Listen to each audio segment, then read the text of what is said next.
Good morning, good afternoon, and good evening, and welcome to the Self-Help Comedy Hour with Ed Crasnick, the world's first self-help variety show. We unite people from the world of self-help and the world of entertainment. Tonight is no exception. Come for the celebration, stay for the fear of abandonment. We love you. I don't know where you're listening to this right now. Maybe you're listening to it on a desktop behind an overdue gas bill. Maybe you have an app which has guided you in some direction. Maybe you have a Ouija board. I don't know what you're doing right now, but I'm very happy that you're listening because you picked a good night. This is a great show. I got to tell you who's here. We have two guests, completely different. Could not be more different, these two guests. Their orientation, their worlds, their complexion, their hair, their outfits, very different. Each uniquely talented. We have a humorist, a storyteller, a purveyor of fine words and phrases. We have Dylan Brody right here tonight. He's here. Very talented guy, and you're going to love him, and I'm sure you probably already know about him. But we also have, and this is really interesting as well, we have a recreational therapist. We have a lot of therapists on the show. We have people, we've had yoga people, we've had martial artists. Dylan's a martial artist.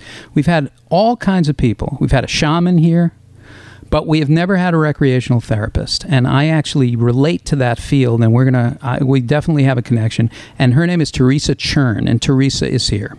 I'm very happy to have her. I'll tell you a few things that are going on, and then we're gonna bring Dylan into the show. I should do this first. I should take care of a little business. We always do the emotional shout-outs to the people out there. Let's do that right now, without any further ado. If you envy yo-yos because they're up and down less than you, welcome.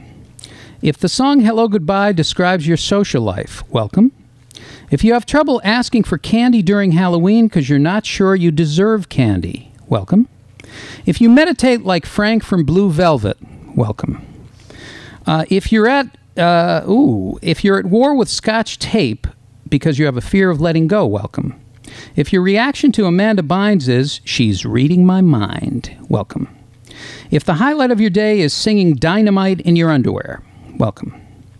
If you can bring it but you don't know where to put it, welcome.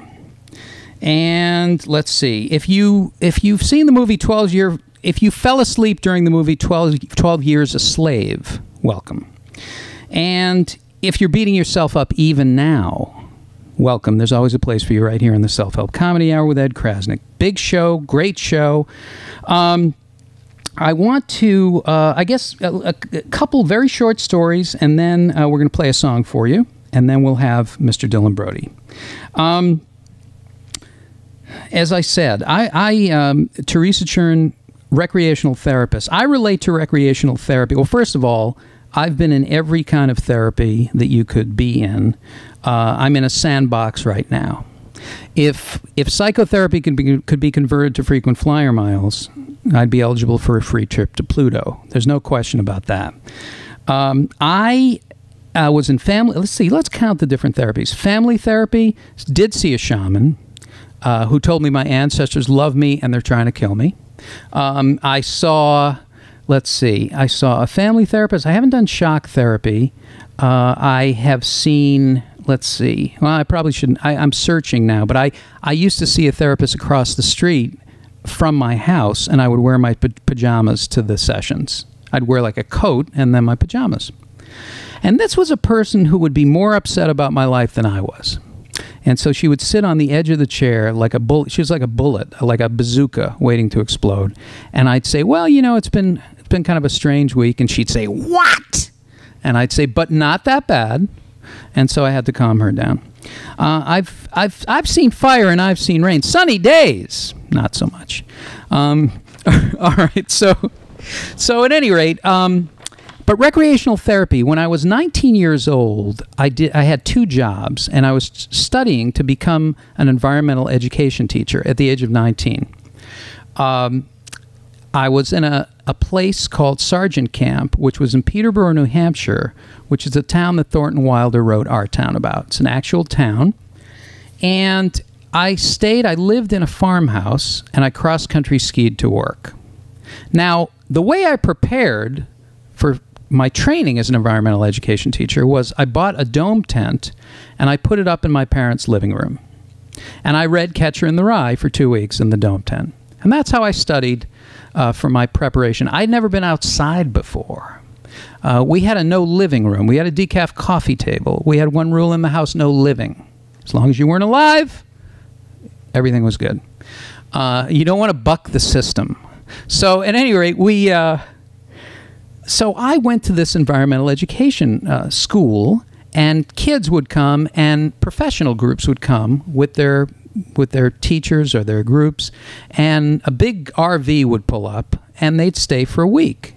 And they do ropes courses, and they do outward bound kind of activities, and they do forest ecology and there's some sciences.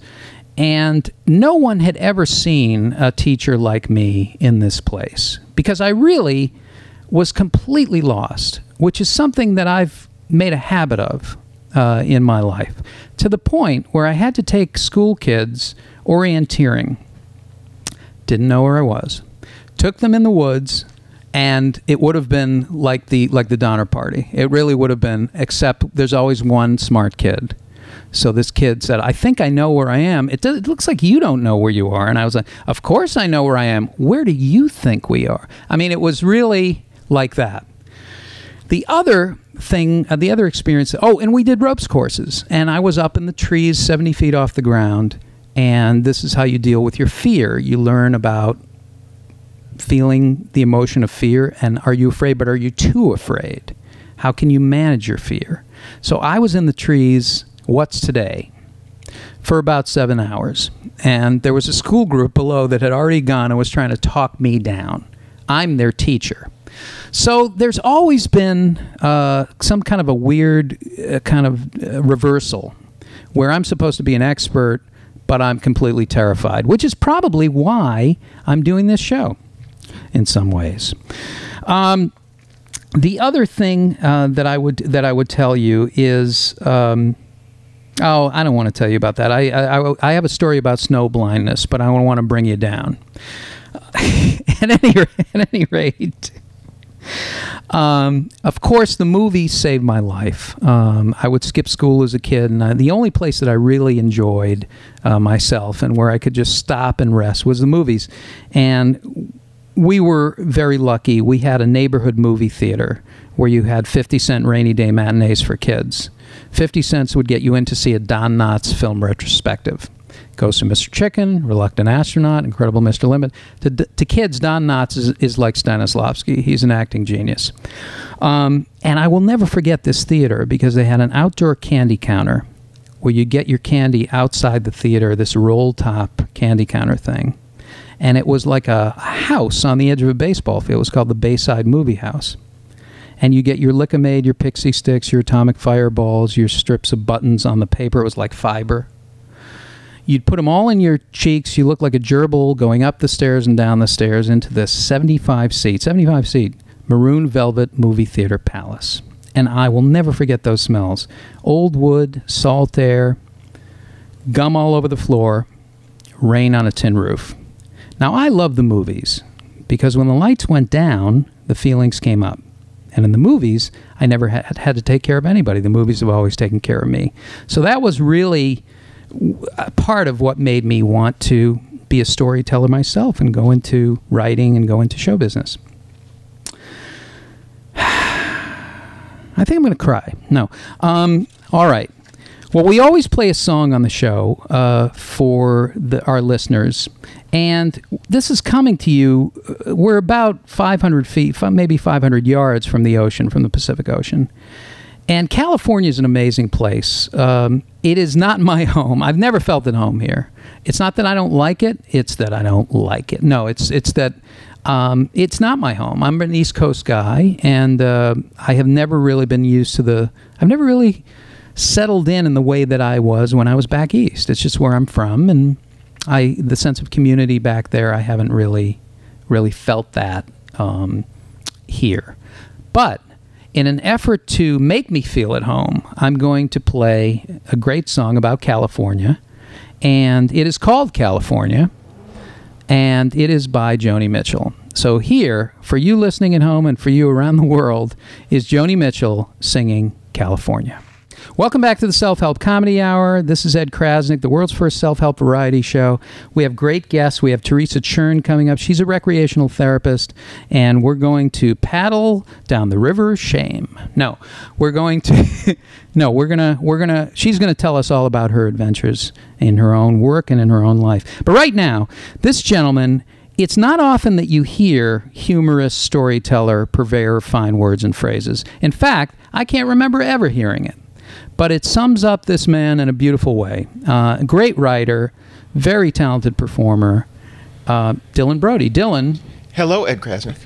Welcome to the show. Thank you very much for having me. I am honored and delighted to be here. Now, for those of you who can't see right now, Dylan is dressed in a beautiful fashion. He has a beautiful blue vest, royal blue vest, and you are dressed as if you are dressed as a traditional storyteller might be dressed. I go for neo-dapper.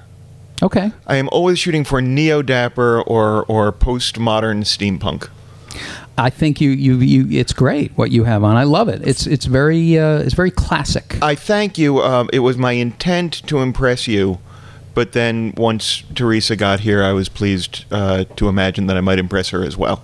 I think you might be right about that, but I'm not you. All right, we'll worry about that later. But I'm not sure about that. Now you have to tell me, you combine things that don't generally go together. You're talking about the peanut butter and potato chip sandwiches. Correct. Yes, I do. Now, you do this on the Food Network. I do. I do long-form storytelling and recipe building on the Food Network as an improvisational exercise. What I do is I take two words from an audience, and in real time, I create a recipe based on their suggestions. And as I put together that recipe on the tabletop before them, I also tell the story of where I first learned of this recipe and what its national origins are and historical significance is, so that all of my talents and abilities, plus those of a culinary expert, are all combined into one, and it does not air. For that story and more, go to recipebuilder.com. Recipebuilder.com. I've never heard the word recipe builder before. Well, it's on some of my business cards. Recipebuilder.com. I think that's /Dylan Brody /Food Network. All right, that's a show that's going on the air next week. We're developing that together. Recipebuilder.com or .org. Yeah, any of those will do. .net. Those will all get .uk. But now let's get to something that's very interesting. You were a gentleman as a kid that lived, because I'm guessing that you were very bright as a child. Yes. And that was not the most popular thing to be. That is correct. That is correct. I was regularly brutalized as a child. Okay. I remember I got advice from both of my parents on this. My father said, "Well, Dylan, as Harold Clurman says, the hell of it is they have their reasons." That was his advice to me. Wow. And when I went to my mother and I said, "I don't understand why they all hate me so much," my mother said, "Well, you can be irritating." Well, it's nice to have supportive parents. Yeah. They should do a little recipe building. I had them seeing a recipe building therapist for some time. I think you were right to do that. Now, seriously, like what? So what happens? So this is happening to you now. If this was happening in today's world, bullying is just it happens a lot. But there's such more of an awareness about the damage and about what it is, and about the fact that we should be concerned about and be conscious of it. Well, I lived, understand, in a very small town where we were the only Jewish family. Schuylerville, New York, in western New York. I don't know where Schuylerville is. It's about an hour north of Albany. It's a farm town. It's the center of a farm town that is outside of Saratoga Springs. My father taught at Skidmore. Okay. And we moved there when I was 4. And just to give you a sense of the town, we drove into town we moved from a house we had rented in Hartford, Connecticut, and we drove into town. We got into town at about 5 in the morning. It was dawn. There was just enough light so that I could, with my beginning reading skills, make out the sign that said, "Welcome to Schuylerville, population 964. And that afternoon, in a Norman Rockwell gesture, the old gray-haired mayor himself drove out to the sign with a bucket o' paint because we had moved in, and amended it to say, "and some Jews."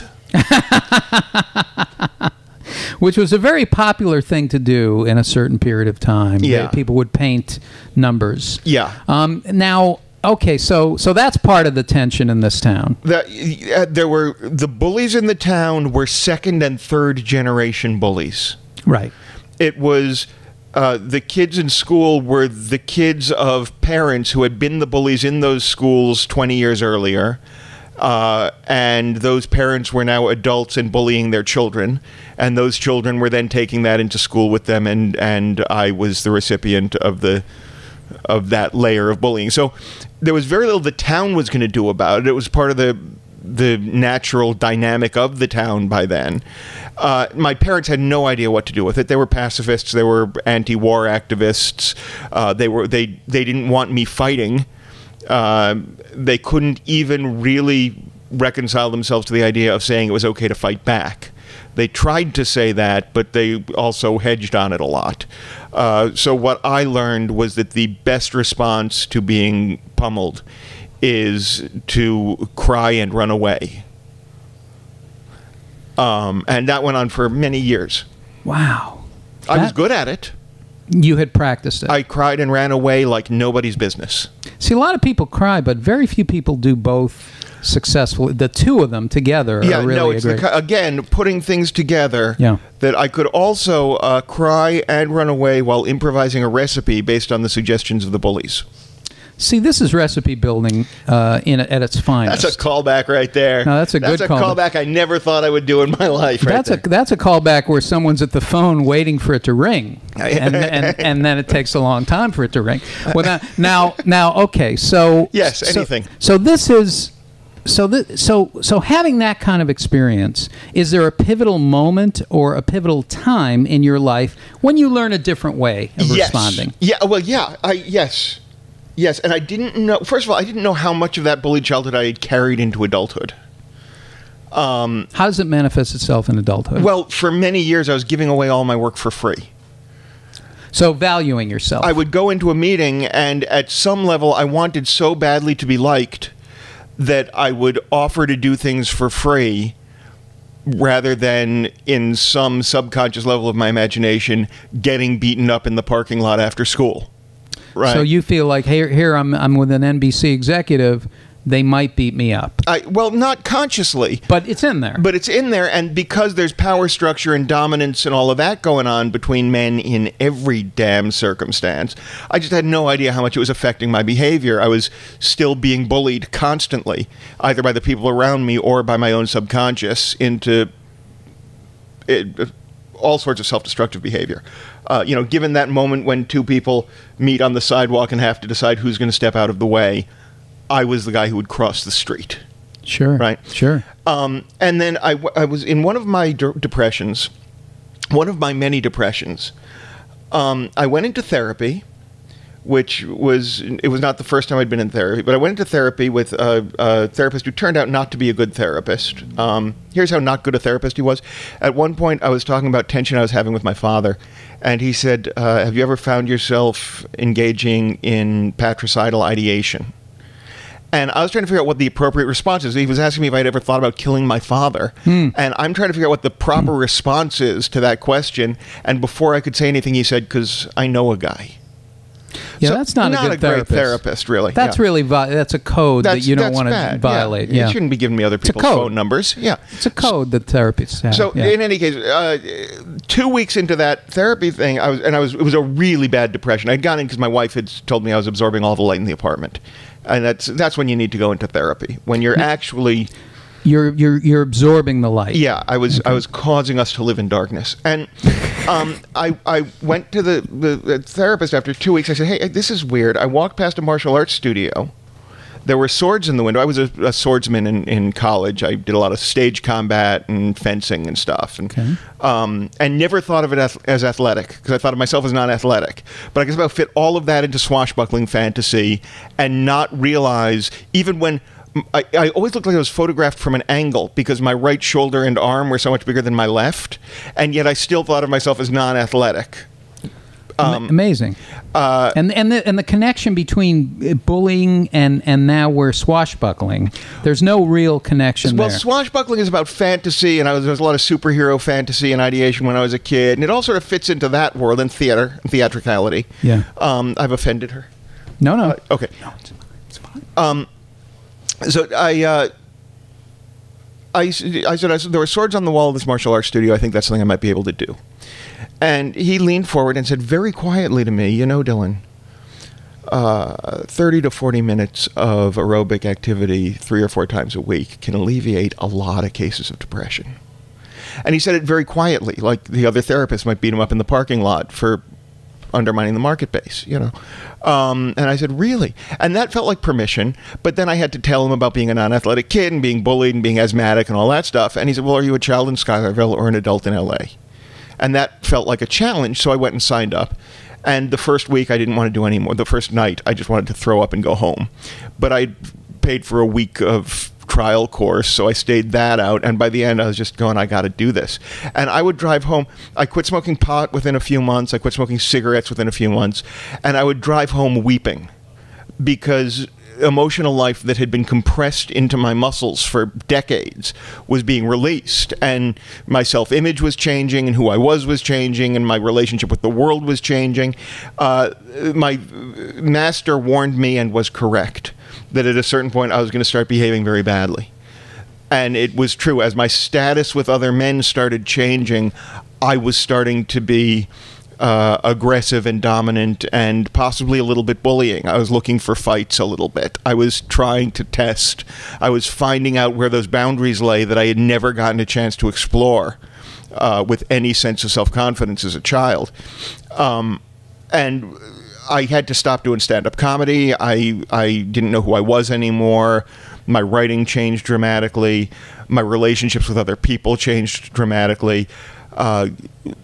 Very luckily for me, my wife signed up to train as well within a few months of me starting. So she was able to quit smoking cigarettes and was able to develop her own self-confidence parallel to mine, so that we didn't have to go our separate ways for changing at different rates in different ways. And this is now something you could share. You could share this experience. Yeah. And she quit long before. She quit after she tested for her first black belt and then quit, and that was fine. I wanted her to stick around, but she grew up in a Southern Baptist household. The last thing she needs is another man forcing her to join their ridiculous cult, Sure. And for about 10 or 12 years, the martial arts alone were enough to fight the depression. And then when it came back, I eventually... now I'm on Paxil. Because I'm seeing a strict Orwellian therapist who medicates me against political outrage. And one of the side effects is that it eases the depression and makes me overweight. You're in the right country. I am. It's true. Now, okay, so I understand this. So the body doesn't lie. The body doesn't lie, and it's the best. It's a very, very powerful way to learn things and to release. Yes. And to grow. Yes. And to change. Yes. And to, as you say, fight depression. My father he had chronic depression, and he lifted weights. And so that was his way. And we all thought that he was crazy because he lifted weights a lot. But he really learned how to deal with his depression at a time when people were not medicating and a time when people were not studying it.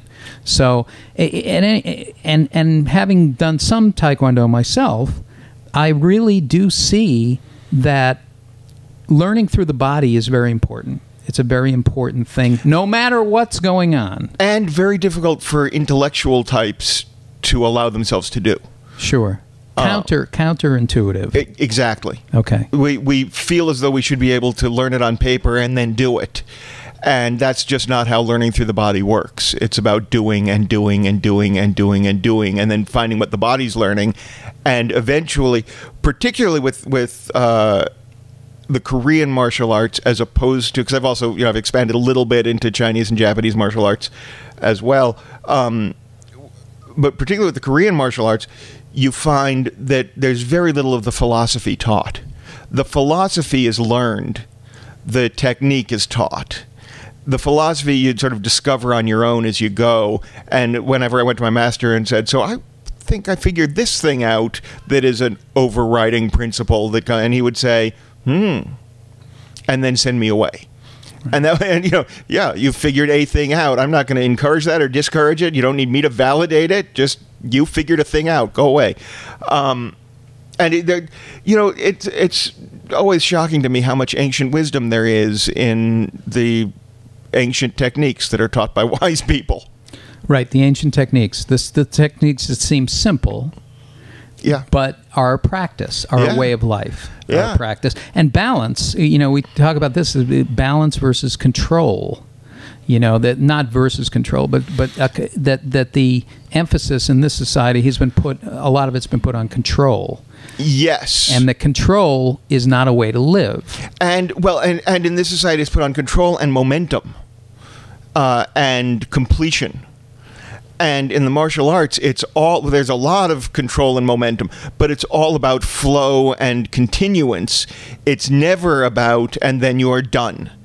Right. And everything we do in Western civilization is about, when am I done with this? When do I get to be done with school and go to college, or done with school and get into the real world, or be done with college and get into the real world, or get my degree and then go on to? It's never... so this is what I study. Right. And it's a survival culture. It's a survival world. It's not a living world. It's a survival world. It's become that. Yeah. Well, but storytelling and I'll tell you, the last time, I'm not trying to divert from what you're talking about, but I'm trying to blend it. Take me anywhere you want, sir. Can I take you to Funky Town? I would go with you to Funky Town. Okay. Because I'm running for mayor of Funky Town. Are you? No. All right. So now... well, if you ever are running for mayor, I will do a fundraiser. Okay. I will take suggestions from the audience, and I will build recipes. Well, I live... I have ingredients. But I don't know where to put them. So now storytelling and humorous. And the last time that I've heard the word humorist a lot. And I've been around humorists. I've been around different people, but I had Milton Berle. I was the chairman of membership of the Friars Club for 3 years. Who was the abbot at that time? It started as Steve Allen. I was working for Steve Allen at that time. You son of a bitch. No, I'm sorry. I just got very angry. Steve Allen gave me a watch as a way of apologizing for being a dick to me. He gave me a watch that I later realized was broken and was engraved to red buttons from the Friars Club. And I asked him why he was giving me red buttons watch that was broken, and it turned out it was it was easier for him to get red buttons a new watch than to get that one fixed. I imagine that he never had a dinner while he was wearing that watch. He never got a dinner. Never got a dinner, did he? Never got a dinner. Well, now, so Steve Allen, so at that time... I interviewed Milton Berle one day with his head writer, Buddy Arnold, and we sat in a corner booth. And I have pictures of this, because for 3 hours, this was the interview. Uncle Milty, I want to ask you, and you had to call him, Uncle Milty, I want to ask you about vaudeville. He'd say, shut the tape off. I'd say, how come I'm shutting it off? What do you want to know about vaudeville? There's so much to know. Be very specific when you talk. Okay, turn it back on. So this went on for 3 hours. To the point where people had their heads were on the table now. But I had some great stories from him. But he gave me a tape, and I lost it because I'm a nut. But the tape was him interviewing his friends informally in their kitchens. And one of the interviews was him and George Burns. And the interview was... One of my heroes? Yeah, well, George Burns. But the interview was, George, you're really a wit. Turn the tape off. Exactly. I'm a builder. No, you're really a humorist. Well, I'm really a wit. Well, you're really half right. The whole thing was like that. And Gracie never told a joke. She explained a joke. How come there's salt in the pepper shaker and pepper in the salt shaker? Well, you know how people get mixed up? Yeah. Now when they do, they'll be right. She never told a joke. Okay, so that, and then Pat Buttram, and then he's in Red Butt, and he's in their living rooms, right, in their kitchens. So I lost that tape. But that is stuck with me, the word humorist. To you, what does it mean to be humorous? What does that word mean? It means I have to dress up when I perform. Okay. It's in truth, it is a specific and conscious branding choice. Because what I am doing, if it were 1958, what I am doing would be considered comedy. It's not that far from what Bill Cosby was doing. It's not that far from what Bob Newhart was doing at times. They required a certain attention span. There were callbacks that ran, more than 3 minutes apart. There were stories that ran 5 and 10 and 12 minutes. But the comedy boom of the late 80s and early 90s and the glut of television showcases demanded what is called the 4-to-1 LPM ratio. Laughs per minute, which is the reason I have not been allowed on The Tonight Show, I've been told specifically, because I do not have the appropriate LPM ratio. And I've written pieces that have that ratio, but it still doesn't sound the same as what they're used to. So they can. So if I say I'm a comic and I show up at a comedy club and I do what I do, then halfway through the set, people are getting uncomfortable and starting to heckle and asking me questions and thinking I'm too conversational and there aren't enough jokes and wanting their money back. If I say humorist and storyteller and they show up, then halfway through my set, they go, oh, that's what he meant. And they're fine with it. They just don't feel like it's a bait and switch of some kind where I said I was a comic and then I gave them all this thinky shit where they have to follow a whole story from beginning to end. Yeah, that was really something. It was the comedy boom really trained people, that trained television audiences also to feel like they were in their living room when they were at a live event. Yes. I can talk. Yes. They won't hear me. Right. Yeah. There was a lot of damage done, I think, to the humorscape by the comedy boom. There was a lot of good done for it as well. I mean, it opened up a lot of venues, and there was a lot of places to work, and there was a lot of awareness of comedy, all good. But what was allowed on television was deliberately generic. They didn't want anything that would be particularly topical because they wanted to be able to syndicate and rerun everything, and they imagined that everything was going to run forever. They didn't want anything that was particularly controversial because they didn't want to turn off audiences in any particular region, and things were going to both red and blue states, so they weren't called that then. They were just called states. But they knew there were these different sort of political regions in the country, and they didn't want to alienate any potential audience, so we don't want anything that has any particular point of view. All we want is a laugh every 15 seconds, and ideally observations about something that is completely generic.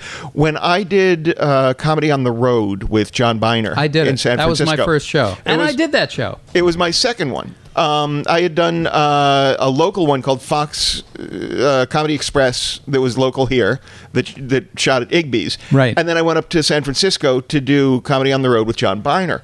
And I was very upset that I sent in the exact set that I wanted to do to Rick Messina. And he got back to me and said, well, you can't do any of this. It's all political. Can you do anything about socks in the dryer and airline food? Sure. And I said, I don't want to go on television. This is my first national television appearance. I don't want to represent as something that I'm not. Is there anyone else I can talk to? And he gave me the producer's name. Turned out the producer-director of that episode, Doug Wellman, was the same guy who had done my Fox show. Right. And I said, this is the set I want to do. He said, meet me for lunch, run the set for me. And I ran the entire set for him. He said, you can do all of it, except you cannot say fuck. There was one place where, in a poem about censorship, I wanted to say fuck and have them censor it, because I thought that was hilarious. Right. And he said, that's the only thing you can't do. So I had to write around that. Okay. They let me do exactly the set I wanted to do. And then the comedy boom ended.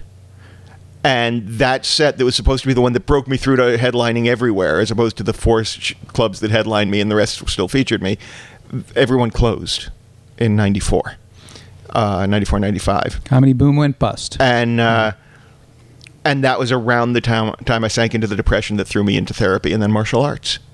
just to bring it full circle. Very interesting and very good recipe building. Thank you very much. No, very interesting, and it really does, chronicle that time. And then you went into that, but you also write. See, there's one thing about being a storyteller, a professional storyteller.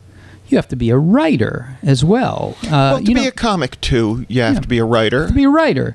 So the transition from funny on paper and writing in long form and in short form and all the writing that you've done to performance, is that what was that process like for you? Were you always a performer? I was always a performer. I started doing stand-up when I was 17. Okay. And I was always a performer of one sort or another. I thought I was going to be an actor. I had a plan once. But Jimmy Brogan taught me when I was 26 that I was going to be able to make a living writing jokes for people. In one of the sweetest gestures I've ever seen in the stand-up world. I offered him a joke. I said, how much does it cost? He asked me for a joke. I said, how much does that pay? He said, $25 if it works. Let me go try it out. He tried it out for a week. He brought me a check for $50. And I said, you said it was going to be 25. He said, yeah, that was in case it didn't work. And then he said, never take less than 50 for a joke. Never take 50 for a joke. And then I was able to, for years, do that. And that process of creating jokes for other people means recognizing other voices and knowing how to structure a joke on paper so that they can get it at that time by mail or fax. And immediately understand the joke. And if they want to do rewrites to make it fit them better, that's fine. But to get a joke to work on paper, it has to be very clear. There's got to be a setup, and there's got to be a punchline, and it's got to require no explanation. At the same time, I'd always been writing screenplays and pilots for television and all that kind of thing. So I had a sense of the script format. I'd written a novel still unpublished when I was in high school that helped to get me into college. So I've always been at my desk at a typewriter and now at a computer cranking words out in order. And it seems to me that a joke is the same as a good sentence. That a bit is the same as a good paragraph. And when people wanted to ask me how to write comedy, my lessons always began with not what's funny, but what do you want to say? Because I think if you're going to talk to a room full of people, you should know what you want to say. And then if you can formulate what it is that you want to say, then you're going to be able to break that down into separate jokes. You're going to be able to, instead of writing citations to back up your point, just write jokes that back up your point. And doing that, you're never going to wind up in the position of having a joke that you disagree with, that you then have to do every night and feel like you're turning into Bobby Slayton. So, did I say that aloud on the air? I think you did. Well, now, okay. So let me take you to another place that comes out of this, which is that one of your idols, and certainly mine and many people's, was George Carlin, right? Yes. Oh, yeah. He was very kind to me on the phone. So he was kind to you on the phone. But recently, not that long ago, you did a tribute to George Carlin at the New York Public Library. Yeah, Tony Hendra and Kelly Carlin, who is a friend of mine now. Love Kelly. Did a tribute at the New York Public Library, hosted by Whoopi Goldberg, with amazing people, Kevin Smith and Louis Lapham of Lapham's Quarterly. Wow. Louis C.K. was on the bill. Stiller and Mira opened, and Ben and Amy, their kids, were there. It was just I was the only person on the bill I had never heard of. So talk to me about that experience and what you did and how you felt about that evening. What that represented to you. That was, I will tell you, this week I am having the biggest honor that I've had since that moment. Oh yeah, I want to get to that too. Right. It was huge for me. When I had just met Kelly when she was starting to put that show together. And I had a story on one of my early CDs about this interaction I had with George when I was a struggling comic. And he was lovely to me. I had sent him a tape with a note that said, "You're one of my heroes." And then I forgot about it, and I was stoned in my apartment and spiraling into misery, and I kept submitting to the Tonight Show joke packages, and they kept using my jokes and then claiming not to have gotten my package, and would you send me another one? Wow. And I was really in a bad place. Did I mention that I was writing for people for free because I was easily bullied? And they would say, would you send, we'd be interested in seeing what you've got. I don't think we ever got that package. And I would write another one and send it off because I'm an idiot. And then the phone rang and it was George. And he said, this is George Carlin, and I'm running through the Rolodex of friends who might pretend to be George Carlin to fuck with me. And he said, listen, I got your tape 6 months ago. It's been sitting on my TV. I finally looked at it. I figured it would be rude not to pick up a phone and call you and say hi. I was so touched by your letter. And I said, holy shit, it's really you, because I am so cool. And he said, yeah, anyway, I really enjoyed your work. You're a very funny political comic, and I thank you for sending it to me. It was and I, because I was stoned and depressed, said, great, George, would you mind telling the assholes at Letterman that? You actually said that. Those were the words that came out of my stupid, stoned, 20-something, I'm an idiot mouth. And he said, let me call you back. And he hung up on me. And 9 minutes and 24 bong hits later, the phone rang. And he said, so I called the woman who books me over at Letterman. I told her you're a very funny young comic and they should take you seriously. Is that okay? And I said, yes. Are you kidding me? Yes, that's great. And he said, all right, man, take care. Hope to see you on the circuit. And hung up on me again. And I never said thank you.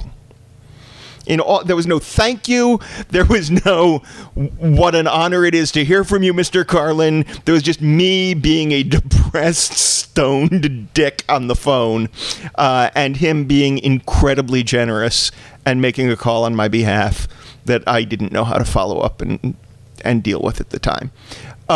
So when Kelly was just putting together this thing, I said, I have a story. And on the CD, it's about a 12-minute story, I think. It's about that and my dog who never died and the nature of immortality and human kindness. And because what I do is a little more feely than it is jokey. And I said, I would love to do this story at that thing. And she said, let me listen to it again. And she listened to it, and she sent it to Tony Hendra. And he said, yes, tell him to come do it, but tell him to cut it down to 8 minutes. So I spent the following 3 weeks cutting every extra syllable from the story. And I got it down to just about the right time. And I did it that night. Steve Martin was in the audience. And Whoopi Goldberg was hosting, and Kevin Smith was bringing me on stage. I mean, this was a change in my world as a comic. And as I came off stage, Whoopi said, that was brilliant. That was fantastic. And I said, thank you. May I use that as a blurb? And she said, no. But the mic was on. So it's recorded on the New York Public Library website. On the recordings of the show, you can hear her as I'm coming off stage saying, that was brilliant. That was fantastic. How great is that? And then she's up on stage. And then it was 2 weeks later. I said, can I use that as a blurb? She said, no. So I don't. I just tell the story. And Steve Martin, there's a point in the story where I talk about watching George as a child on television. He wasn't a child. I was a child. He was on television. And I would watch any variety show thinking he might show up because I didn't know that they had different points of view and hired different people. So I would sit through insufferable hours of the Sonny and Cher show and the Mac Davis When You're Hot show thinking Davis. George might show up. Wow. And I came off stage and Steve Martin walked up to me and extended a hand and said, I wrote for Sonny and Cher. And it took me a second to figure out what he was saying. And then I said, and he said, it's okay. And I said, I'm going to an after party. Do you want to come? Because I will suck up to you. And he said, no, I'm leaving. And walked away. And I sent flowers to him when I got back to L.A. that said, Steve, I apologize for taking a pot shot at Sonny and Cher. I can only imagine how painful and shocking it must have been to hear me on stage ridiculing the work you did at the height of your career. That's great. Yeah. That's great. Well, all those shows were amazing. Yeah. The writers on the shows were the best writers in the world. They were cranking out really funny sketch comedy. And you had to connect people because Arnie Kogan is an old friend. He started Mad Magazine. Right. Well, he wrote, I don't know if it was Sonny and Cher, but... He wrote for Smothers Brothers, didn't he? He wrote for Jackie Gleason. He wrote for Jack Parr. He wrote for Newhart. He wrote for many people. See, Jack Parr is pretty close to the stuff I'm doing now. Jack Parr is to me, that was the guy who you watch. Yeah. That's the guy you watch because that guy had humanity. Yeah. And he had wit. Yeah. Wit and humanity together are two really good things. I could not agree more. Yeah. Well, Jack Parr, and Jack Parr did everything wrong. That's the other thing. He as an interviewer and a host, everything is wrong. He looks at his feet a lot. He doesn't look at you. He's talking to Bobby Kennedy. He's looking at his feet. He's not even looking at you. He's very weird in that way. He's not polished in that way. But he's a human being. Yeah. And that outweighs everything that you could ever do. I have wit and strive very hard to imitate humanity. Well, you're in the right town. Yeah, excellent. Because this is the city that always sleeps. Now, okay. Los Angeles, where yes plus time equals no. And tragedy will find you every day of the week. I feel that comedy minus timing is tragedy. Or MTV. Or MTV. PBS. Or anything. Yeah, Fill it in. Well, now, okay, so now we have storytelling. So storytelling, because Jack Parr, what he would do, Arnie told me what he would do with his monologues is he'd take a real experience that he had in his life over the weekend or last night, and then he would write about it, and then he'd come in and tell everybody on the crew. And based on the reaction that he would get, he would change it a little bit each time. So by the end of the 8th person, he had a monologue. That's kind of genius. And that's literally how he would do this. That's shockingly close to my process. It's not exactly my process, but it's shockingly close. Well, that organic nature of storytelling and of finding out the rhythm as you talk it out and as you tell it. I have a list of people who let me call them when I have a new piece. All right, you'll put me on the list. I will. Okay. But it has to follow recipe building. All right. So now, okay. So storytelling, and if you think of modern day storytellers, you might think of Garrison Keillor. Yep. Maybe. And by the way, if you ever get a chance, anybody out there, there's a collection of stories that Garrison Keillor told called The Gospel Birds. There's an earlier one, Lake Wobegon collection. There's a Lake Wobegon CD. I don't know which one is on, but it's a story about the month of March. It's the best story I've ever heard. David Sedaris has a story, and I cannot remember the title of it, that makes me weep. He has a story where I pulled my car over. I was listening on the radio, and it was so surprising that I pulled my car off the road. Is it the one where he wants to use his sister's story because she's not using it for anything? And he winds up apologizing to a parrot late into the night? Not that one. Oh, it kills me. It's the one where he's somehow in Scotland and somebody's telling him a story about a woman, about how the culture is different. And the way he's explaining it is a woman is bathing her baby in the sink. And it is the darkest story and the funniest thing I've ever heard in my life. I don't know that story, but he is anyway, genuinely one of my heroes. So here's David Sedaris. Now, what's your news? Oh, David invited me to do a new story of mine at his show on November 15th at the Pasadena Civic. Now, I've seen David perform read several times. And sometimes he will bring someone else's book and read a piece from that other person's book and have that book on sale along with all of his stuff out front. I have never seen him bring someone else up on stage with him. So right there, it's a huge honor.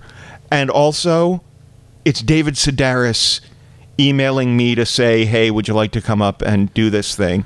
Which is just shockingly humbling.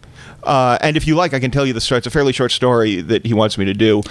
Tell me, and I'm happy to do it on your show. Tell me, and then we'll bring on on Theresa. The story is this: one of my favorite things about John Darnielle is that even when he performs without his musical colleagues, he goes on stage and says, "Hi, we are the Mountain Goats." I'm not really a music critic. In any case, I frequently listen to John Darnielle and the Mountain Goats at high volume in my car, and I sing along as I drive around L.A. Recently, I pressed the button that turned off the music and answered the phone, even though I have caller ID and could see that it was my mother. After the conversation had gone on longer than I was comfortable with, which is to say, we had exchanged greetings and were still on the phone, she said, "I hope I'm not interrupting anything." I said, "No, I was just listening to the Mountain Goats." She said, "I thought you were in your car." I said, "I am in my car." She said, "Why are there mountain goats in your car?" I said, "Mom, it's a recording." She said, "Isn't that a riot while you're driving?" I said, "What?" She said, "I don't understand that new agey stuff where people listen to a pod of whales singing or nature sounds." I said, "No, it's a band." She said, "Dear, I'm pretty sure if it's whales, it's a pod." She said it in that tone of condescending forced patience with which she explained the pronunciation of the word shoulders when I was 5. I gripped the steering wheel and let out a slow breath and imagined a bird carrying my anger toward a distant horizon, as my therapist has advised me to do. And I said, "Not the whales, Mom, the mountain goats." She said, "Dear, that would be a herd." I said, "It's a band. They play instruments and sing post-grunge humanist neo-folk rock." She said, "Oh, that sounds really interesting. I would love to hear that." I said I could send you a CD. She said, "Please don't. I probably wouldn't enjoy it. I was just being polite." And then, "Do they even know what it means?" I said, "Who?" She said, "The goats. Do they even know what the words are about?" I said, "Mom, do you actually believe that at this moment we are having a conversation about mountain goats that have been trained to play instruments and sing post-grunge humanist neo-folk rock?" She said, "Oh, you're just like your father. It's always subtext, subtext, subtext." I gripped the steering wheel and let out a long, slow breath, and she could hear the tension on the line because, like my father, subtext, subtext, subtext. She said, "Where did you go just then? Are you okay?" I said, "I'm fine, Mom. I was just imagining a whole flock of crows headed toward the horizon." She said, "Oh, dear, you're thinking of a murder." And I said, "Yes, yes, I am." That's the piece he's invited me to do. Beautiful. Thank you, sir. That is just fantastic. Thank you. There's one stammer in it for which I will berate myself for the remainder of the evening. That's brilliant. Thank you. It's brilliant construction. It's brilliant writing. It's brilliant soul. That's a great story. I strive to not suck, to display wit, and to imitate humanity. Well, necessity is the mother of humanity. No, I don't know what I'm saying. But I believe mockery is the sincerest form of flattery. Shame on me. Imitation is the sincerest form of mockery. I saw that on a license plate, but it had just the letters because it's L.A. Now tell them where they can find your books, your CDs, and all of your. You can find everything at dylanbrody.com. There will soon be a remaking of my website that's going to make it easier to find everything there. But you can find everything there, or you can buy any of my books and or CDs through Amazon, CDs also through iTunes, books also through Barnes & Noble online. Just search for Dylan Brody, DYLANBRODY. Also, there will be links that you can find at any of the many podcasts on which I have appeared of late that get you to me in many ways. Do it. Just Google me. Just freaking Google me is what I'm saying. Which is a great business card thing that you have on your business. Just friggin' Google me. Yeah. Call me. Mm-hmm. You know, you call me and ask me, and I will send you a link. I don't mind doing that. There's nobody who is a humorist, a storyteller, a purveyor of fine words and phrases, and a recipe builder like you. You should also go, of course, to recipebuilder.com/Dylan Brody/The Food Network. Yes. Do it now. That's Dylan Brody. And contribute. Thank you so much. Thank you, sir. I love that story. I hope you got what you need out of this interview. I think I did, and I think I'm going to be making a big meal later. I'm going to sit over there and watch Theresa now. Yeah. We'll give you a little traveling music. All right. No, I don't know. We don't have a band tonight. We usually have live music. Someday you should play my Depression Confession song as part of your show. I will. Okay. And then the book, the Depression... Modern Depression Guidebook. Modern Depression Guidebook. I got to read that. Yes, you do. I think I wrote it with you at some point. I lived it, but I'm going to read about it. You should read it as well. Okay. Dylan Brody, everybody. Ed Crasnick, everybody. Thank you. Dylan Brody, everybody. No. Ed Crasnick, everybody. This is the Self-Help Comedy Hour.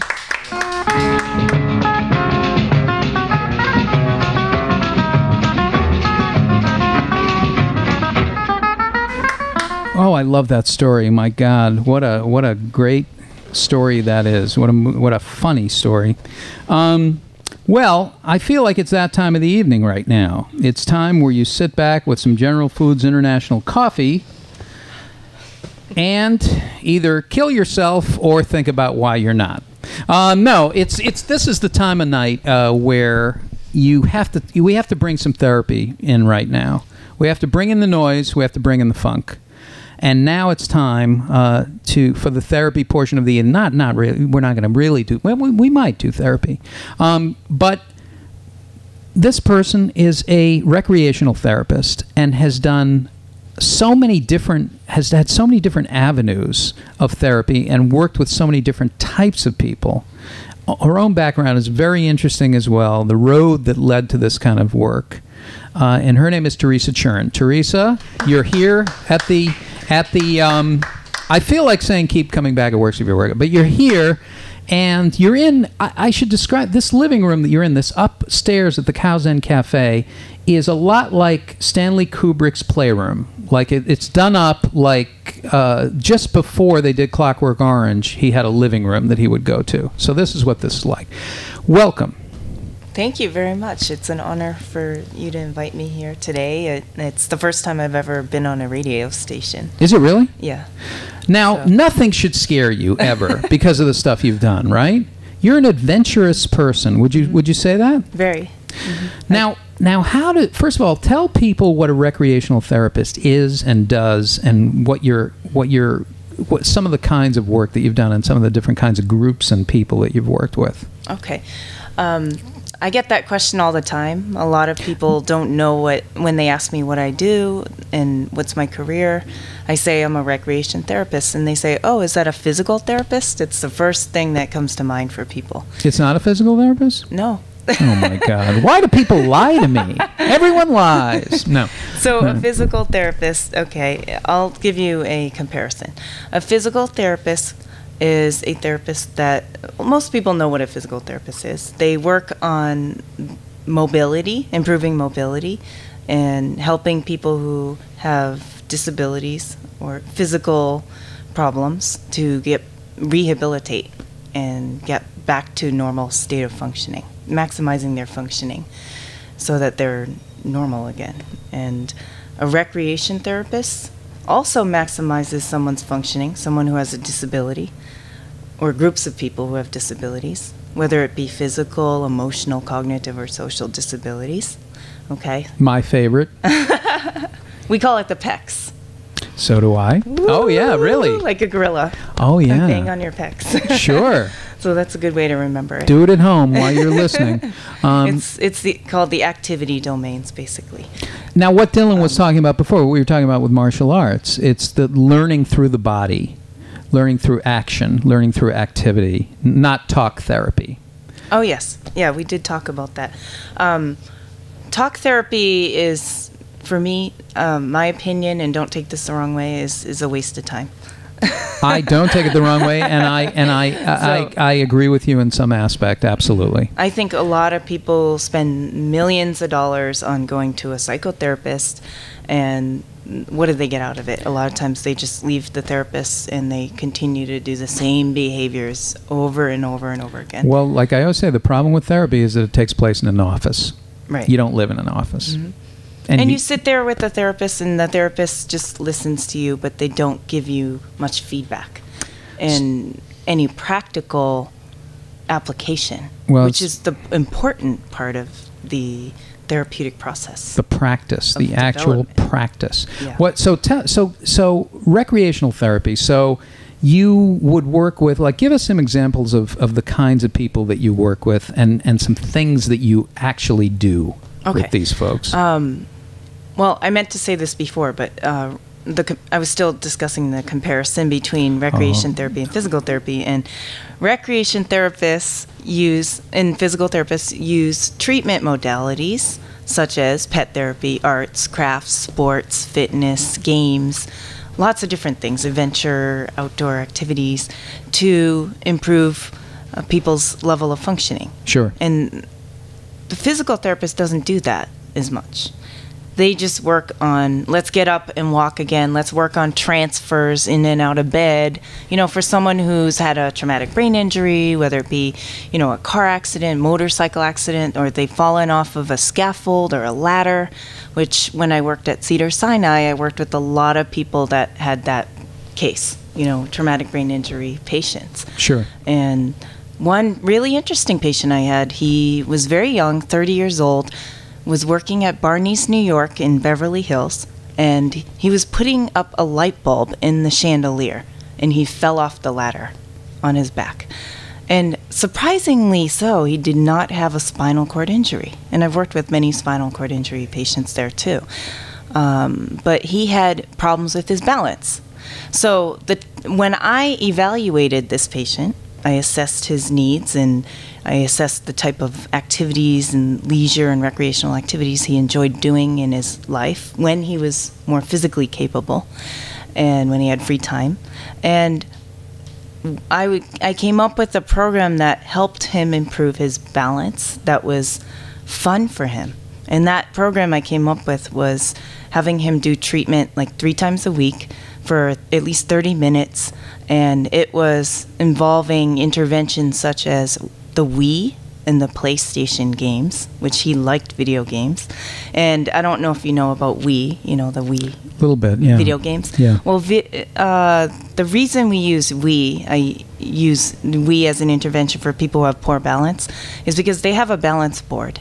And it's on the floor, and you stand on it, and you can work on moving a patient side to side, forward, and back. And while you're doing that with the patient, you're assisting them and spotting them, you know, but they're having fun at the same time. And they don't realize that this is therapy.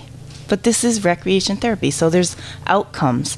Recreation therapists, physical therapists, occupational therapists, we all work together as a treatment team, and we come up with goals, okay, for our patients that are patients and us. We discuss them, you know, and the patients have goals like I want to walk again, or I want to improve my balance, or I want to be able to write again.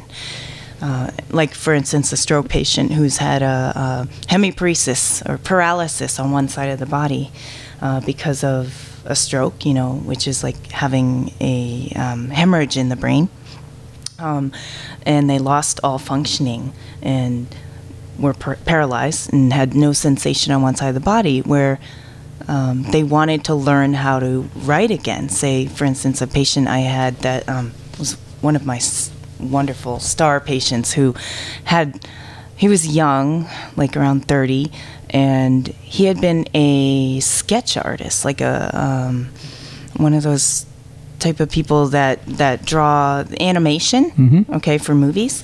And so he would carry a sketch pad around with him, and every single day he had a stroke, okay, and he was so young, like 30, and every day he would try to practice drawing on his weak side of his body, and then writing his name and, you know, writing all the events of his day and so on. Because also with the stroke, you have a lot of side effects, such as, you know, constant emotional crying, you know, labile emotions, and also memory loss, okay? And you have to build your cognition back again and your speech. A lot of people have those issues as well. So he had a whole bunch of things going on. But I'm not a speech therapist, so I wasn't working on helping improve his speech. I was working on, you know, having him do his sketches, his animation every day, and going through the book every day and seeing how he's progressed. Because he would try to draw on one page on his right-hand side and on the other page on his left-hand side with his left hand. And it was amazing to see by the end of his treatment, within like 3 weeks, he started out in a wheelchair when he first came in. He wasn't walking, but after 3 weeks, he was walking again. It was a miracle. Okay, from physical therapy, you know, we worked together. And from me as a rec therapist, bringing him in the community and working on walking a little bit, and then sitting back in the wheelchair, and then walking a little bit out on uneven surfaces on the sidewalk, and, you know, with all the unstructured environment of traffic, loud noises, and so on, that can affect someone who's rehabilitating from a stroke, okay, and cause a lot of anxiety, and then taking him to the mall. I took him to the mall, I took him out to eat, and we had lunch together and got to know each other. And that's therapy, like that is fun. People who sit in an office and do talk therapy, like a psychotherapist, they don't spend time with you. It's just like 30 minutes to an hour, and they just, they just sit there and listen, which is great, and this is therapy in action. This is actual therapy action. in action. Therapy so you're in getting action. something done. It's very purposeful. And I've heard that we used to do. I was telling you before. I was trained as an environmental education teacher and did ropes courses, and so that's something that you as a rec therapist would do. And ropes courses really are about dealing with all kinds of emotion and plan. How to handle and deal with the steps that you can take, no matter what you're feeling. Yeah, working on improving problem-solving skills, coping skills, social skills. That's part of what we do in the goals that we develop for our patients. Have you done things like, what's the most adventurous kind of outdoor activity you've done? Have you done kayaking? I have. You mean with my patients? Yeah. Have we done kayaking? Or some kind of... sailing. That's not that adventurous, but it can be pretty adventurous depending upon where you're sailing. Yeah, sailing, golf. It depends on the population that I work with, because there's so many populations out there of people that have disabilities, whether it be people who have developmental disorders, who includes people like with mild, moderate, profound mental retardation, people who have autism. Young adults, I work with young adults and geriatrics. I've also worked with people who have Alzheimer's and dementia in skilled nursing facilities. A lot of them are medically frail, and physically they have a lot going on, medical complexities that I can't go into. It's too many things. All right, let me stop. Let's go back now. Why would a person choose recreational therapy? How does a person like yourself choose this kind of path? Let's go back to your own growing up. What were some of the challenges for you in growing up? Okay. In your own life. How do people choose rec therapy? Okay, so... No, what were some of the challenges for you growing up? We're going to go back to your life, your own life. And you grew up in a certain way, and there were certain things that to overcome. Okay. Well, to go back many, many years ago, when I was 2 years old, I was actually given up by my birth mother. Because she had problems with addiction and mental illness, bipolar, schizophrenia, paranoia, psychosis. And I was I have a twin sister, by the way. And so both of us were kept together, thank God. And we were given to a foster home in Quincy, Massachusetts. I know it really well. I lived in the couple towns over. Oh, okay. Grew up there. Wow, yeah. And we were given to this home by the Department of Social Services. They took us away from our birth mother named Bonnie. Her name was Bonnie. And Bonnie had no choice in the matter, And this was back in the 70s.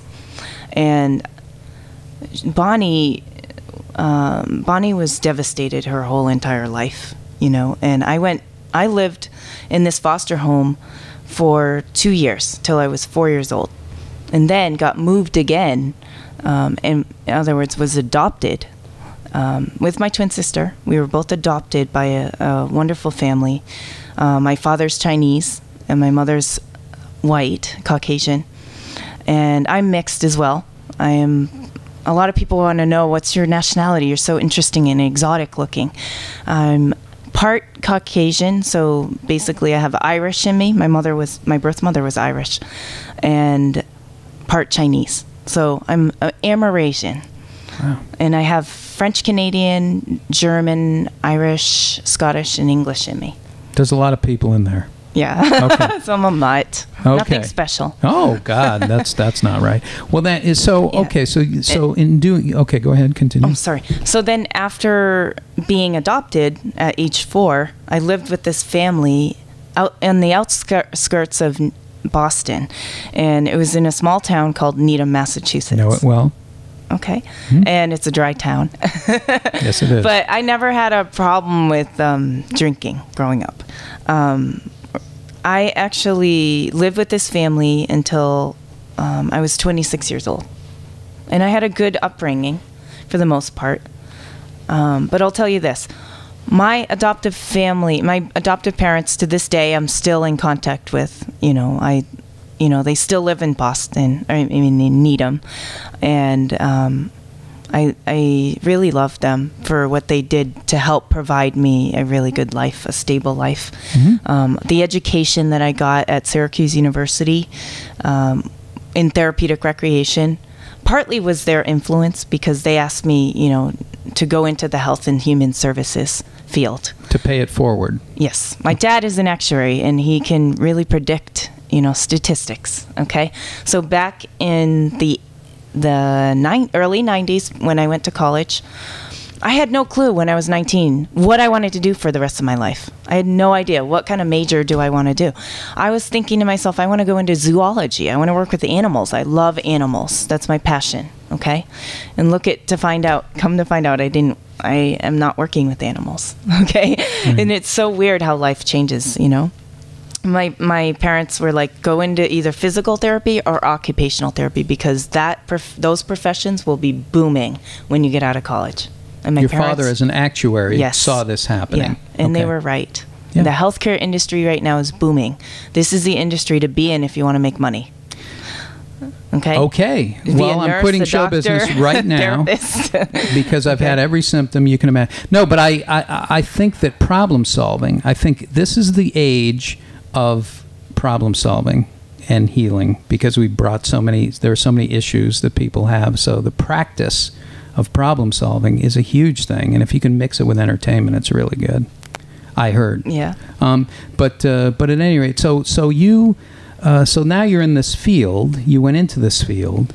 I switched from occupational therapy. I was actually in the OT program for about a year and a half, right. And I was actually dissecting a human cadaver, a body, a dead body. As everyone can relate to out there. In the OT program. It was very clinical, very competitive. Right. But back then you didn't have to get a master's degree like today you do.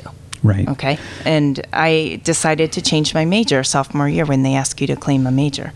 Because I was I love recreation and sports and outdoor activities, and I want to do something fun. Now, you just recently did something that is really fantastic, and something that... Now, I swam with sharks.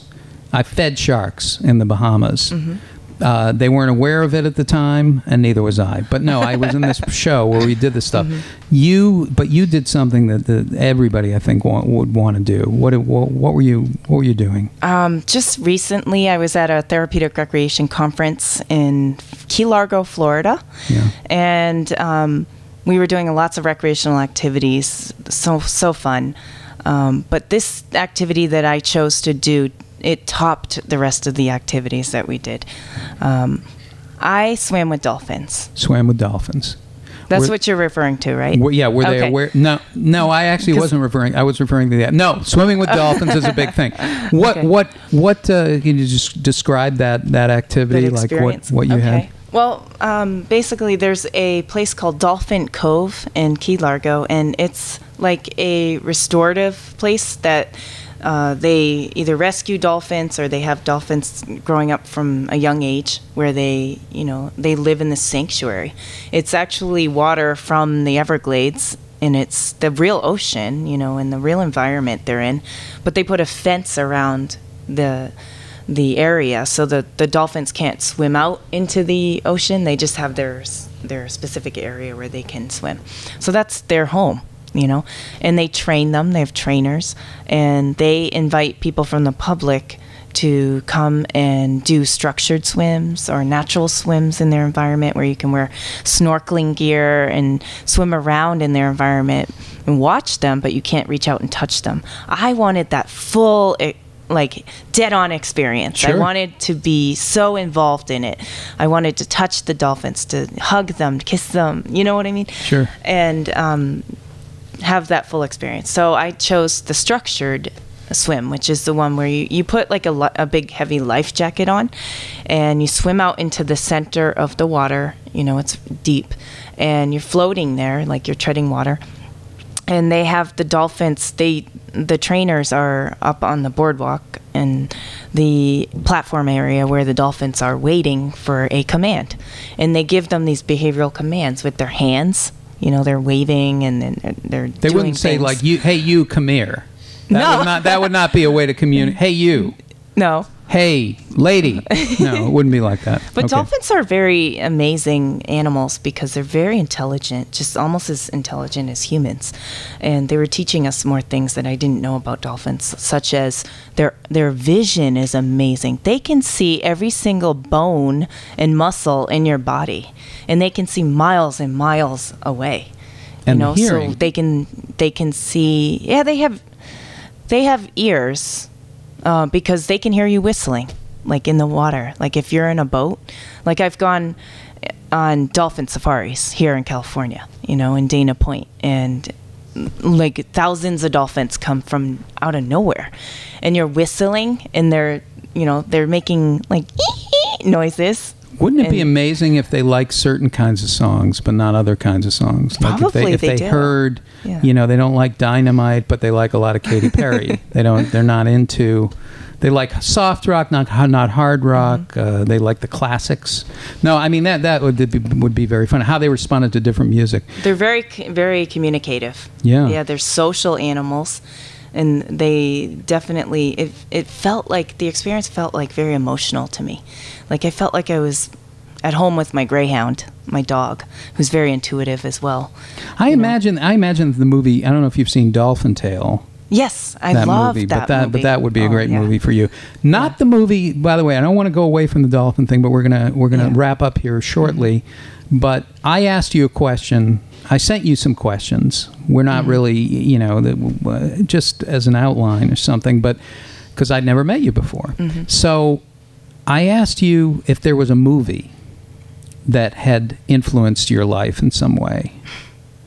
And the movie that you told me is the last movie in the world that I would imagine that someone like you would say, recreational therapist, interested in healing, helping. What's the movie that you answered? What movie influenced you? I really related well to the movie Hangover. Related well to The Hangover. I love that movie. Swam with dolphins. It's so funny. Healer, helps people.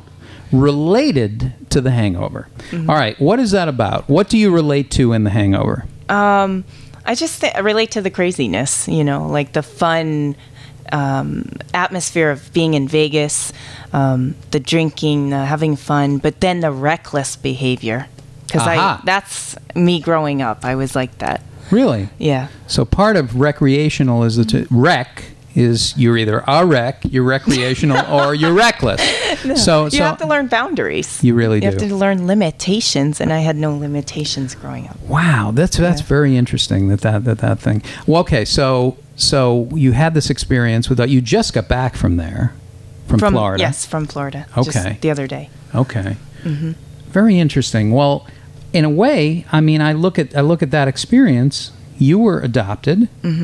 Here are these dolphins that are in a way adopted, and both are for a goal of healing, helping. Oh yeah. Right? Yeah, and these dolphins actually, they use them with people with disabilities too. They have a whole entire program. Fascinating the animal that you know, in different kinds of animals. I know dogs are Healers. trained in certain ways to heal. And I learned that years ago that I used to work in the Children's Museum in Boston, and we did an exhibit called What If You Couldn't? And it was all disabilities. And one day a guy happened to come in. I was at a school group, and he happened to be blind. And they went crazy. They asked him all kinds of questions. He showed them how to read Braille, and it was fascinating. I mean, it just sort of happened. I don't know where I was going with that, but yeah, you were saying, I'm sorry. We were talking about dolphins. I just had a brain synapse because I got a ticket today for failing to stop at a stop sign. So I'm still a little thrown by that. I think my mind is So kind of... you need some pet therapy right I now. need I need pet therapy. I need the kind of they thing heal where and a they pet help balance you. Well, They really do. They had programs where help you get centered. where actual different kinds of animals, like monkeys, were coming in, and they were working with people who were in wheelchairs. Yeah. And grabbing things from shelves and helping them in their apartments. I mean, this was an amazing program to me. Anyway. Horses, too. I actually provide, it's like hippotherapy. I provide that for my clients. Wait a minute. You said hippotherapy. It's called hippotherapy. Not hypnotherapy. No, not hypno. Well, I mean, in some cases, maybe What it is. What is hippotherapy? I've never heard of that. What's hippotherapy? It's another word for equine therapy, like working with horses to rehabilitate or habilitate, or it's like a restorative type of intervention or treatment for people with disabilities. So, and how would you work with a horse for instance, with someone who's got cerebral palsy, okay, they have balance, postural issues, okay, and a physical therapist could also do a co-treatment with me, or an occupational therapist, and it depends. I have to know a lot about the bodily functioning of the client that I'm working with. So I have to, learn about their history, their social history, their medical history. You have to read their medical charts. You do all the research, and then you come in, you say, okay, we're going to do this kind of hippotherapy or this is the type of treatment programs that I have come up with and designed, my program design for this client that's client-centered for that client only. Right, so here we have a horse. What are we going to do with the horse? Well, I would actually, with someone with cerebral palsy who has postural problems with their upper core area, I would get them up on the horse, help them to assist and facilitate their movement as they're getting one leg over the horse, because they're usually, someone with cerebral palsy has very limited lower body movement, with their legs usually paralyzed. So now we're up on a horse. Or on their arms, on their upper extremities, they may have some type of atrophying, or not atrophy, but it's called spasticity, or what's called contraction. When sometimes you see someone who's in a wheelchair that is leaning to one side more so than the other, and their arm it looks deformed, okay, but realistically that arm can't come out of that position very easily. They have very limited range of motion, which means movement. Like we have 360-degree movement with our arms. We can wave them all around, right? Someone who's got a disability like cerebral palsy has very limited movement, or even muscular dystrophy. Someone who has muscular dystrophy would be good for hippotherapy because they need to improve and strengthen their muscles because they are weaker. So now you have them on the horse.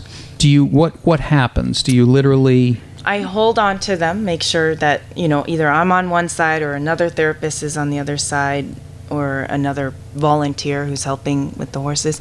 We support the client, and help improve their balance by holding them while the horse is walking. And so there's a lot of people helping with this process. There's maybe 3 people involved. So they get the sense... One person carrying the horse with the reins. Movement, balance, but it must be amazing for these people. Yeah, it is very life transforming for a lot of these patients. And I know for a fact, I know an owner of a horse place that's actually got a lot of media attention on KTLA.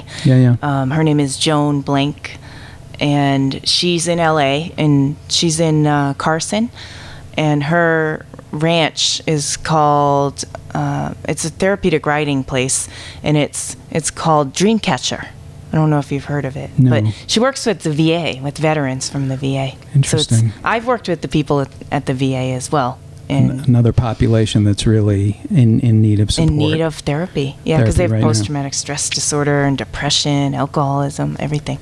Wow, post-traumatic stress disorder. Well, I could talk to you for a while about that, but so we try to build their activity tolerance, basically, of sitting on that horse and being, happy, helping that client to increase their activity tolerance by sitting on the horse longer than 2 minutes, without having a episode or crying or, and something that would indicate that they do not want to be on the horse again anymore.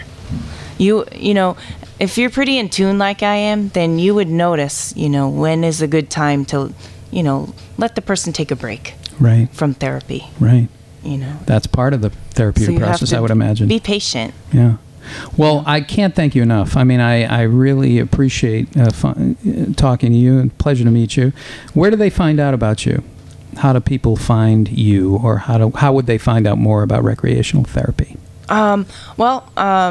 You could find out more about recreation therapy by going on Wikipedia or going to Google and just putting in the word recreation therapy or therapeutic recreation. Is there any book or any film or any video or anything that you specifically would point them towards? Or how about your own website? That's so funny, because when I was at my conference this week, they mentioned a movie, and I don't remember the name of it. Well, I'm going to guess that it wasn't The Hangover. No, it wasn't. I'm going to guess that. I like comedy, so I really like that movie because it's funny. All right. Yeah. Well, listen. I'm gonna see it. I hate to admit that I haven't seen it, but I've had a hangover for about 50 years now, so I probably thought that it would be I'd recognize it too much, be in my face. But anyway, thank you so much, Theresa Chern. Is that all the time we have for today? That's all the time we have for today, because you know what, the clock on the wall. There's no clock on the wall, but. Let's keep going then. Well, we will, but we will. We'll stretch it out. We will some other time. We will, absolutely. Yeah. No. Post-traumatic stress in other specific areas I would talk to you about. We've definitely got more to talk about. I know you do, and I do too. I can't remember what I do have to talk. I can't even remember. What kind of pants I'm wearing, but I know that I am wearing pants, and I'm very excited about that. That's a sign of dementia. Well, you don't need to rub it in. Actually, this is sort of fun. My father had frontal lobe dementia, and when he was older. And he turned into, one of the aspects of that is that you turn into somebody who's very, very flirtatious. Now, my father, who was 82 years old at the time, was the shyest person in the world. Really not very verbal, brilliant guy and wonderful guy, but very respectful and very shy. And all of a sudden, this frontal lobe dementia turned him into Cyrano de Bergerac. I mean, it was unbelievable. And I would be having conversations with my father where he's 82. He's talking to me like a teenager, and he's living in assisted living at the time. And I said, Dad, how's it going? He said, well, you know that lady down the hall? I said, yeah. I said, I thought that she said that she wasn't interested in you. And she said, they don't know what they want. I mean, it was unbelievable. How does she know what she wants? Well, she told you she wasn't interested. How did they know? How did they know what they want? So it was fascinating. And then I went in for a part on Grey's Anatomy, and it was about this frontal lobe dementia, and they didn't know what it was. Somebody had written something, and I said, you know what that is, right? And they said, frontal lobe. Oh, really? Oh, the research at Grey's Anatomy is second to everyone. All right. Ladies and gentlemen, thank you so much. I want to thank you all for listening to the Self-Help Comedy Hour with Ed Crasnick. I want to thank all my guests. I want to thank humorist, storyteller, purveyor of fine words and phrases, Dylan Brody. Look for Dylan. Look for his website. Google him. And I want to thank recreational therapist Theresa Chern. And I want to thank you again for listening. Thanks to Jason Tanner at Wrecking Ball Radio for letting me be here. Thanks to Justin Wise on sound and editing and recording. The Self-Help Comedy Hour is heard each and every Thursday and Sunday night right here on Wrecking Ball Radio. Keep coming back. It works if you work it. I'm Ed Crasnick. Have a great week.